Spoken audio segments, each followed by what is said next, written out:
नमस्कार, आप सभी का स्वागत करते हैं कमाल की पाठशाला की एक और नई वीडियो के अंदर। आज हम देखेंगे परिवहन समस्याओं के बारे में, यानी कि यूनिट नंबर 5 में हम नियतन समस्याओं के बारे में देख चुके हैं और परिवहन समस्याओं के बारे में जानेंगे किस प्रकार से हम इनके क्वेश्चनों को हल करते हैं। तो सबसे पहले हमारे पास एक एग्जाम्पल है जिसके अंदर परिवहन समस्या को हल करना है और यहाँ पर हमारे पास इस प्रकार से मान दिए गए हैं। तो सबसे पहले हम क्या करेंगे, इसके लिए हम शास्त्री का मान ज्ञात करेंगे। आप ये देख लीजिएगा कि ये जो योग है और ये जो योग है वो यहाँ पे समान रहेगा, यानी कि इस योग का मान और इस योग का मान 100 होगा। तो सबसे पहला हमारा कार्य होता है वो होता है शास्त्री को ज्ञात करना, यानी कि 7 चीज़ है, हम बहुत चीज़ों का निर्धारण करेंगे। तो सबसे पहले हम शास्त्री यहाँ के लिए, पंक्ति के लिए, स्तंभ के लिए, दोनों के लिए निकालेंगे, यानी कि शास्त्री का मान। और शास्त्री से हम निर्धारित करेंगे किस प्रकार से इनके मान को लिख सकते हैं। तो सबसे पहले देखिए इनकी शास्त्री किस प्रकार से निकालेंगे। पहली पंक्ति के लिए सबसे छोटे अवयव को देखेंगे जो कि है 1 और उससे बड़ा अवयव हमारे पास है 2, यानी कि इनका अंतर कितना होता है, वो होता है हमारे पास 1। ठीक है, इसके लिए शास्त्री आ गई 1।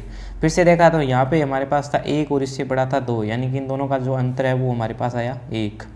और यहाँ से जब देखा तो हमारे पास था 2 और इससे बड़ा था 4, यानी कि इन दोनों का अंतर हमारे पास कितना आया, ये आ गया 2। अब हम पंक्ति के लिए देखेंगे, यहाँ पे 3 अवयव है, यानी कि 1 है, इसके बाद में 3 है, यानी कि इसका जो अंतर है वो आएगा 2। इसके लिए हम अगर निकालेंगे शास्त्री का मान आएगा 1, इसके लिए भी 1, इसमें देखिए आप 1 और 4 है, यानी कि इसके लिए शास्त्री का मान आ गया 3। इतना मान आने के बाद हम क्या करेंगे, सबसे पहले उस संख्या का चुनाव करेंगे, यानी कि शास्त्री के मान को चुनाव करेंगे जिसके अंदर इसका मान सबसे बड़ा है। तो आप देख सकते हो हम चुनाव करेंगे 3 का।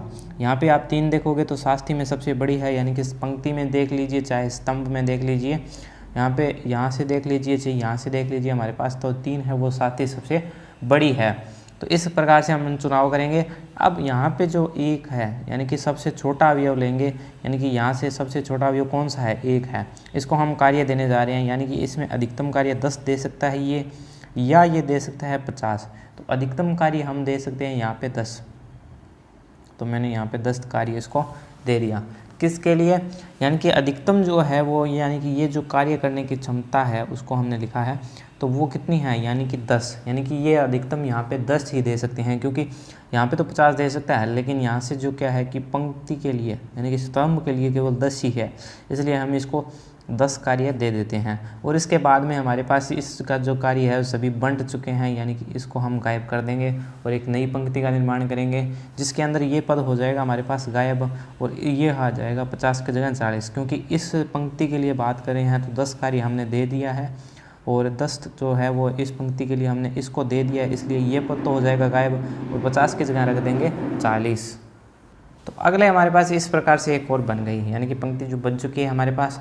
अब आप देखिए जो यहाँ पे अगर इनका योग करें 30, 40 और 20, यानी कि ये होती है हमारे पास 90, या योग और ये योग, यानी कि यहाँ से पंक्ति का योग देख लीजिए, ये जो योग है और ये योग हमेशा समान रहेगा, यानी कि इन तीनों का योग करने पर भी हमारे पास 90 प्राप्त होता है और इन तीनों का योग करने पर भी हमारे पास 90 प्राप्त होता है।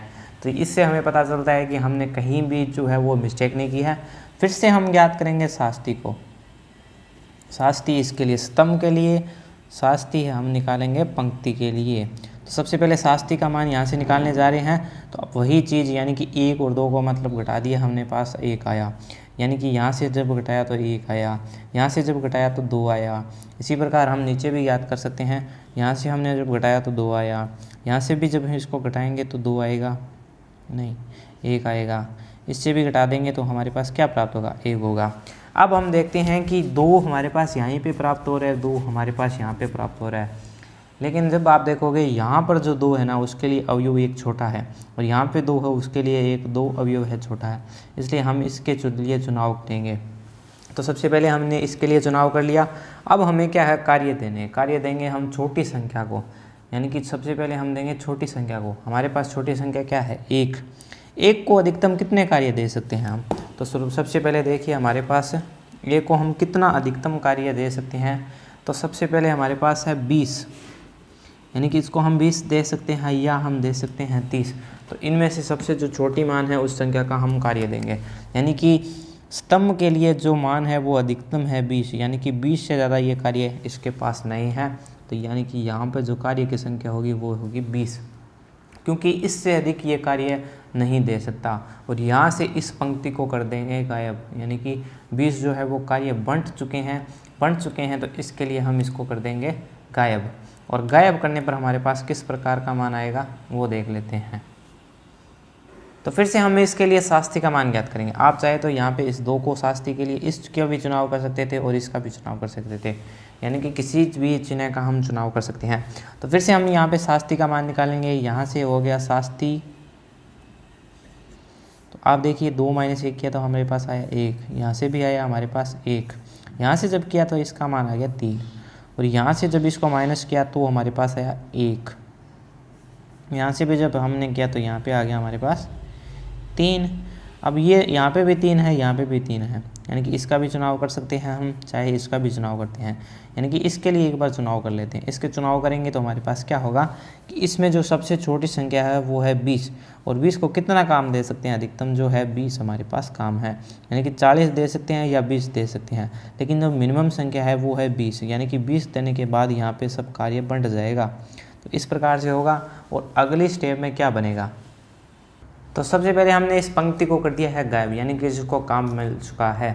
ठीक है, तो अब देखिए आप D1 के लिए हमने ये समीकरण बना लिया। यहाँ पे 10 और 40 कितने हो गए 50, और 20 और 30 हो गए 50, यानी कि समान आ रहे हैं। तो सबसे पहले आप शास्त्री करने की कोई आवश्यकता नहीं है, क्योंकि अब जो कार्य है हम इसके अंदर बांट सकते हैं।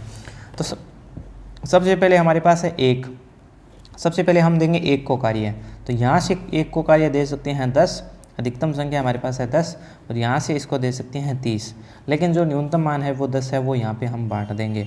और बांटने के बाद ये जो पंक्ति है इसके लिए सभी मान बंट चुके हैं, और हमारे पास यहाँ पे केवल बचा है 20। ठीक है, यानी कि 20 बचा है। अब हम देंगे 2 को काम, यहाँ से 2 को काम नहीं दे सकते क्योंकि यहाँ से जो कार्य है वो बंट चुका है, लेकिन यहाँ पे जो कार्य है वो बचा है 20, यानी कि यहाँ पे पूरा टोटल कार्य 40 है, लेकिन यहाँ पे इसके पास केवल 20 कार्य बचे हैं, क्योंकि 10 हमने बांट चुके हैं। तो 20 कार्य बचा है तो वो इसको दे देगा 20। ठीक है, और यहाँ से जो 20 कार्य बकाया बचा, यानी कि 3 के पास कितना बचा, यहाँ से 20 बच गया और यहाँ से भी 20 बच गया, तो ये 20 हम इसको कार्य दे देंगे। तो अब हमारे पास सभी कार्य बंट चुके हैं, और जो जो हमने कार्य दिए थे उनके मान को हम लिख लेते हैं। अतः न्यूनतम जो मैट्रिक्स बनेगी वो बनेगी हमारे पास। तो शुरुआत में हम इस प्रकार के एक सारणी को लेके चले थे, ये है नियतन सारणी बनाएंगे, जिसके अंदर हमने जब काम बांटा, यानी कि 1 को मिला है 20, 1 को 20 काम मिला है, और इस 1 को मिला है हमारे पास 10 कार्य मिल गया, यानी कि 20 और 10 हमारे पास टोटल हो गया 30 कार्य। और आप देखोगे इसको 20 मिल चुका है, यानी कि इसको और उसको ये और कार्य नहीं मिल सकता। अगर इसके लिए बात करें तो 3 को हमारे पास मिला था 20 कार्य, और 2 को हमारे पास मिला था 20 कार्य। अब यहाँ पे देखिए 50 कार्य टोटल था, यानी कि इसको मिला था 10 कार्य हमारे पास, और यहाँ से इसका भी मान 30 हो चुका है, इसका मान 10 हो चुका है, और यहाँ से इसका मान 20 है तो इसका मान बच गया, वो हो गया 20 कार्य। अब सभी को जो है वो कार्य बंट चुका है, तो कुल परिवहन लागत ज्ञात करेंगे हम।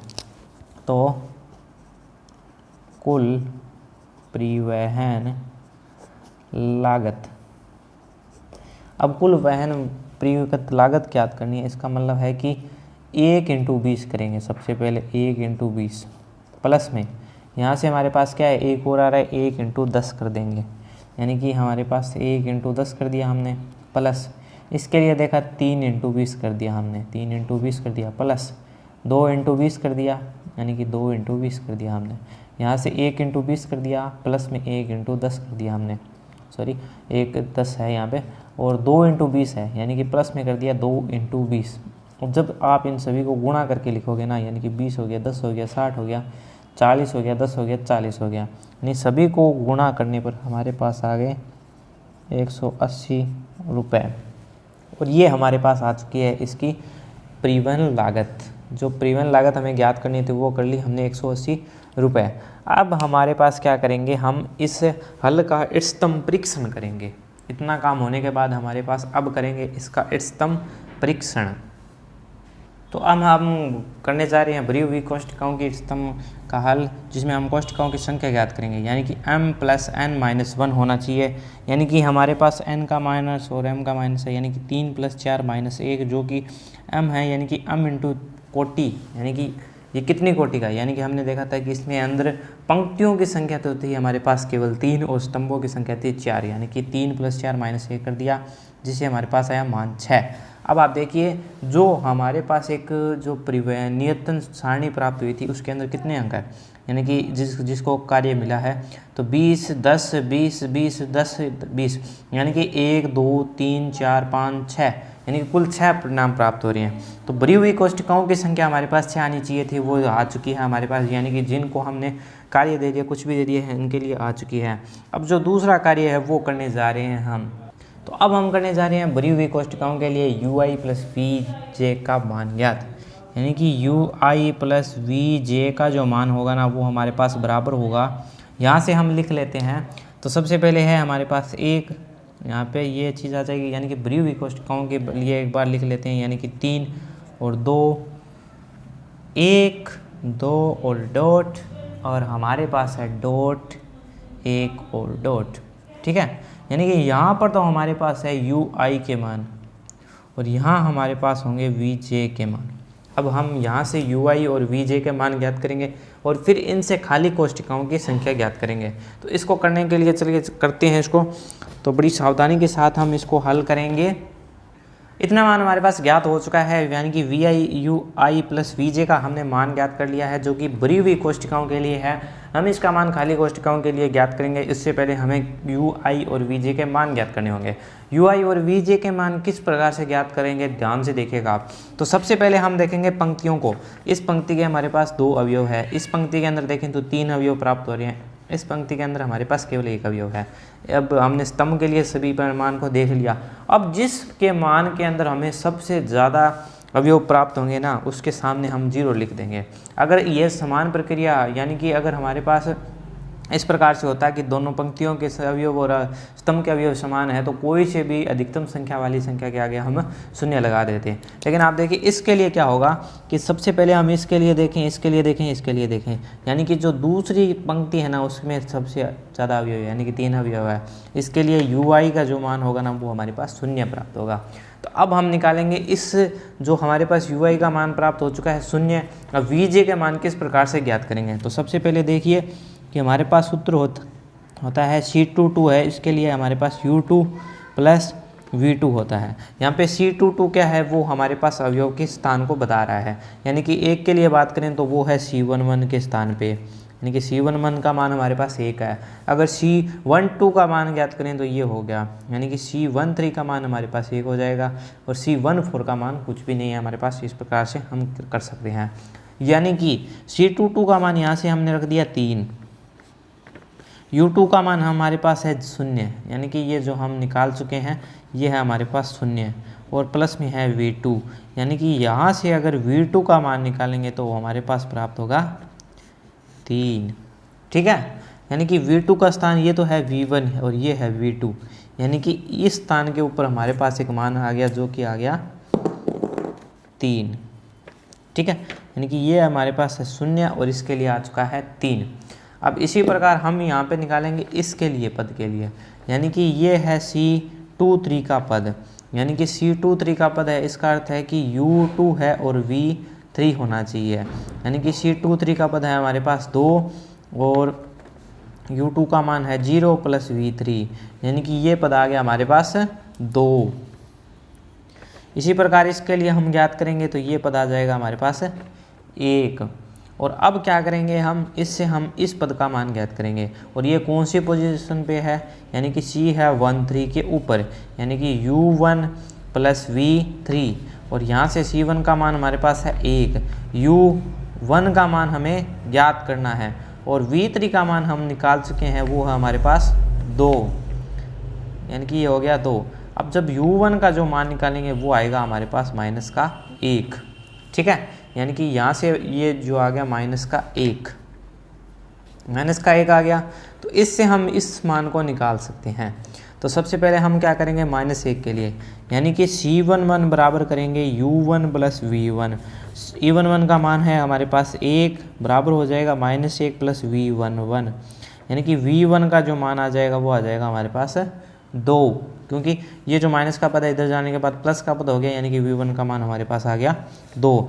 अब हमारे पास केवल एक पद मिसिंग है, वो है ये, यानी कि इसके लिए हमें ये मान ज्ञात करना होगा, यानी कि C32 का मान, C232 का मान, यानी कि U3 प्लस V2 हो गया। इसका मान हमारे पास 2 देर का है, U3 का मान हमें ज्ञात करना है और V2 का मान है हमारे पास 3, यानी कि U3 का मान आ गया -1 और यहाँ पे हमने इसको -1 को रख दिया। यानी कि इस प्रकार से हमने क्या किया कि UI और VJ के मान को है ज्ञात कर लिया है। अब UI और VJ के मान का उपयोग करके ही हम यहाँ पे एक, ये तो है हमारे पास भरी हुई कोष्ठिकाओं के लिए UI प्लस VJ का मान ज्ञात किया है और हम अब इसके लिए खाली कोष्ठिकाओं के लिए ज्ञात करेंगे। तो अब हम निकालेंगे खाली कोष्ठिकाओं की संख्या। तो हमारे पास ऊपर जो UI प्लस VJ का मान आता है वो है भरी हुई कोष्ठिकाओं के लिए, और खाली कोष्ठिकाएं हैं जो कि हमारे पास डॉट प्रोडक्ट है उनकी जगह हम क्या करेंगे, मान ज्ञात करेंगे। तो सबसे पहले हम क्या करते हैं, जो हमारे पास मान थे उनको कर देते हैं, यानी कि इसका मान नहीं लेंगे क्योंकि ये भरी कोष्ठिका से है, इसका मान नहीं लेंगे ये भरी हुई कोष्ठिका से है, इसी का मान नहीं लेंगे भरी हुई कोष्ठिकाओं के लिए है, इसका मान और यहाँ से हो गया हमारे पास ये मान, यानी कि इतने मान हमारे पास भरी हुई कोष्ठिकाएँ के लिए है, तो इनके मान हमको ज्ञात नहीं करेंगे। अब देखिए क्या कर रहे हैं, हमारे पास था Cij का मान होता है, यानी कि हमने क्या किया था, एक बार लिख लेता हूँ मैं कि Cij का जो मान था हमारे पास था UI प्लस VJ के बराबर, यानी कि अगर हमें ये मान ज्ञात करना है तो इसके लिए हम क्या करेंगे, -1 और +3 को जोड़ देंगे, यानी कि इस मान के लिए हम क्या करेंगे, यानी कि ये है C12 के ऊपर, यानी कि C12 के ऊपर है तो U1 का मान लेंगे और V2 का मान लेंगे और आपस में जोड़ देंगे। तो सबसे पहले -1 और 3 कितने होते हैं, ये होते हैं हमारे पास 2। अब हम इसके लिए मान को अगर ज्ञात करेंगे, यानी कि ये मान बच गया एक बार और, इसके लिए बात करेंगे तो -1 और प्लस का हमारे पास है 1, यानी कि ये जो मान हो गया वो हो गया हमारे पास 0। अब हमारे पास ये मान बच गया, इस मान के लिए क्या करेंगे, हम 0 में 2 को जोड़ देंगे, यानी कि ये आ गया 2। इसी प्रकार इसमें ये मान हमारे पास है, यानी कि इसके अंदर हम जोड़ेंगे, यानी कि 2 - 1 हो गया हमारे पास 1, 2 ये -1 3 कितना है यहाँ पे नहीं लिखना है, इसके लिए फिर से ज्ञात करेंगे तो ये हो गया हमारे पास 1 और ये हो गया हमारे पास 0। ठीक है, तो ये हमारे पास UI प्लस VJ के लिए जो है वो खाली कोष्ठिकाओं के लिए UI प्लस VJ के मान हो गए। अब हम क्या करेंगे, खाली कोष्ठिकाओं के लिए लागत मैट्रिक्स ज्ञात करेंगे, और लागत मैट्रिक्स के अंदर जो होगा, जिनको हम कार्य दे चुके हैं उनको छोड़ के जो बचे हुए हैं उनके मान होगी हमारे पास खाली कोष्ठिकाओं के लिए जो है वो लागत मैट्रिक्स होगी। यानी कि हमने क्या किया था कि इस सारणी के अंदर जिनको हम कार्य दे चुके हैं, यानी कि इसको नहीं लेंगे और ये मान ले लेंगे, हम 2 का मान लेंगे, इनको नहीं लेंगे, इनको भी नहीं लेंगे, इनका मान ले लेंगे, इसका नहीं मान लेंगे। ठीक है, तो इससे क्या होगा कि जिसको हमने कार्य नहीं मिला है उन संख्याओं को हम लिखेंगे, यानी कि खाली कोष्ठिकाओं की संख्या वो होगी Cij का मान जिनको कार्य नहीं मिला है। किस प्रकार से, तो हमने इसके मान को लिख दिया है, यानी कि Cij का मान हमारे पास वो मान हो गया जिनके कार्य नहीं मिला है, तो ये मान वो थे। अब हम निकालेंगे यहाँ से Dij का मान, किस प्रकार से, यानी कि हम करने जा रहे हैं Cij minus UI plus VJ के मान से, यानी कि जो हमारे पास पीछे का जो मान था उससे मान से हम इसको ज्ञात करने जा रहे हैं। तो Dij क्या होगा, Dij पहला पद दोनों के लिए खाली है, यानी कि सेम यानी कि खाली के लिए Cij का मान है 3 और हमारे पास UI प्लस VJ का मान है 2, यानी कि यहाँ से माइनस किया तो हमारे पास आया 1। इसी प्रकार अगला पद ज्ञात करेंगे तो वो आएगा हमारे पास 3। इसी प्रकार हमने 0 डॉट डॉट ये जो है हम UI प्लस VJ के मान जो हमने खाली कोष्ठिकाओं के लिए हल किया था उसके अंदर से माइनस करेंगे, यानी कि इसका मान किस प्रकार से, माइनस करने पर हमारे पास इसका जो आंसर आएगा ना वो इस प्रकार से आएगा, जो कि हमारे पास ये आएगा।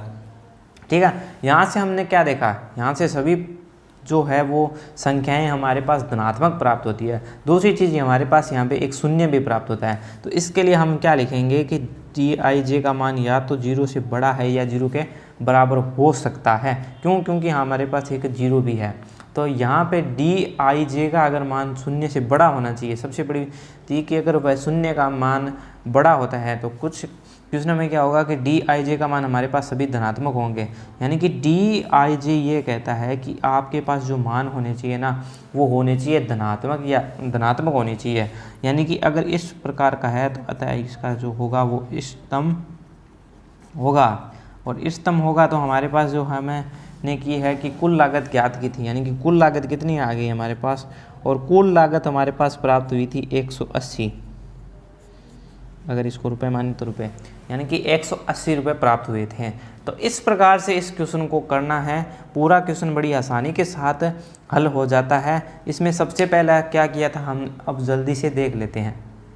सबसे पहले हमारे पास एक परिवहन समस्या दी गई थी जिसको हमने हल करना था, और इसके अंदर हमारे पास इस प्रकार से दी गई थी। आप इनको कह सकते हो कि ये कार्य है और ये है मजदूरों की संख्या, यानी कि इसके अंदर इतने को बांटना है।